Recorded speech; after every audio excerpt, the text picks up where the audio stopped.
மஞ்சள் உணவில் சேர்ப்பதால் கிடைக்கும் நன்மைகளை தெரிந்து கொள்ளுங்கள். ஆயுர்வேத மருத்துவத்தில் மஞ்சள் ஒரு முக்கியமான மூலப்பொருளாக இருக்கிறது. உடலில் உள்ள வீக்கத்தை குறைக்கும், சருமத்தை ஆரோக்கியமாக வைக்கிறது, செரிமானத்தை மேம்படுத்துகிறது. மஞ்சளை உணவில் அளவோடு சேர்த்து கொள்ள வேண்டும். வலி நிவாரணம், நீரிழிவு கட்டுப்பாடு, நோய் எதிர்ப்பு சக்தியும் அதிகரிக்கும். மஞ்சளை உணவில் சேர்த்து கொள்வதால் சருமம், தலைமுடி பராமரிக்கப்படும். கல்லீரலிலிருந்து நச்சுக்களை பாதுகாக்கிறது.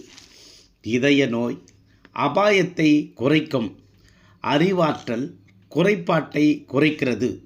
புற்றுநோய் செல்களை கொல்லும். குடல் பூச்சிகளை கொல்லும்.